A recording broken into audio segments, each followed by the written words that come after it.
السيد الرئيس، السيدة الوزيرة، أولا حنا كنناقشوا مشروع قانون المالية لسنة 2024. لا بد ما نأكدوا على المبادرة الملكية الطموحة لجلالة الملك حفظه الله فيما يتعلق بورش الحماية الاجتماعية ومبادرات الدعم الاجتماعي المباشر للفقراء ونثمنها. لكن الاشكال اللي عندنا اليوم هو مشكل تنزيل هذا الدعم لمن يستحقه. حاليا الناس دايخه بهذا المؤشر ديال السجل الموحد. خاصنا اولا بعدا نعرفوا شنو هو الفقر في بلادنا. واش الانسان اللي كيصور 20 درهم في النهار هو الفقير؟ واش اللي كيدخل 3000 درهم وكاري ب 2000 درهم وكيصرف 1000 درهم هو الفقير، او لا نحسبوه مع الطبقه المتوسطه؟ مساله اخرى، الناس فاش كتمشي تسجل في هذا السجل الموحد كيقولوا لهم في المقاطعات بان خص يكونوا 4 في الدار باش يكون المؤشر مزيان. السيده الوزيره، المراه المطلقه اولا الهجاله ولا الارمله اللي ما عندهاش الدراري وساكنه بوحدها، الدار اللي فيها 2 و3 ديال الناس، واش ما غيستافدوش من هذا الدعم؟ منين غادي يجيبوا هذا الشخص الرابع؟ خاص كل حاله تدرس على حده باش يمكن كل شيء يستافد وما يتقصى حد. السيده الوزيره، هذا مشروع قانون الماليه وللاسف لا يرقى لطموحات وانتظارات المواطنات والمواطنين. ماذا عن الطبقه المتوسطه؟ واش ملي زدتوا في الضرائب ديال المواد الاستهلاكيه فكرتوا في الموظفين ديال 5000 و 6000 درهم؟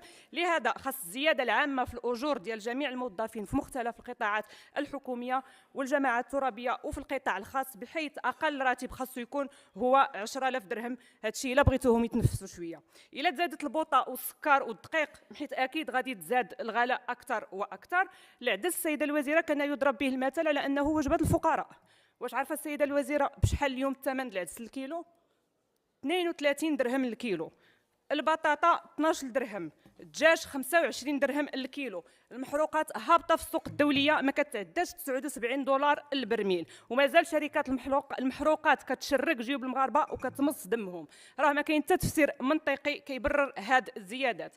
وخاص تعرف الحكومه في 2028 الى البوطه ولات ب 140 درهم، كونوا على يقين ان داك مول الفران اللي كيطيب بالبوطه الخبز غيزيد في الخبز. صحاب المطاعم دابا وزايدين عليهم في البوطه، صحاب السناكات والمقاهي حتى هما مضرين. باختصار، لهيب الاسعار قادم مع هذا مشروع قانون الماليه. اليوم واش قادره الحكومه تضمن التوازن في الاسعار ديال المواد الاستهلاكيه؟ هذا هو السؤال. ما بغيناش الحكومه تعطي المواطن 500 درهم باليمنيه وتدي له 2000 باليسريه. الطبقه المتوسطه مازال كتمشي في الطوبيسات والكيران، ماشي كلهم عندهم الطوموبيل. الحكومه عوض ما تحارب الفقر كتحارب الفقراء وباغا تقضي على الطبقه المتوسطه اللي هي العمود الفقري ديال المجتمع وكتحيد لهم الامتيازات ديالهم. اذا راكم باغيين تقضيو وتقتلوا المجتمع كله. هذه مسؤوليه اخلاقيه امام الله وامام الوطن. مزيان يكون الاصلاح الضريبي، ونطالب الحكومه بفرض ضريبه على الثروه من اجل ضمان عداله ضريبيه منصفه بين مختلف فئات الشعب. السيدة الوزيرة، أين هو مدخول كرامة اللي وعدت به الحكومة في برنامجها الحكومي؟ فين هي 1000 درهم اللي وعدتوا بها المسنين فوق 65 سنة؟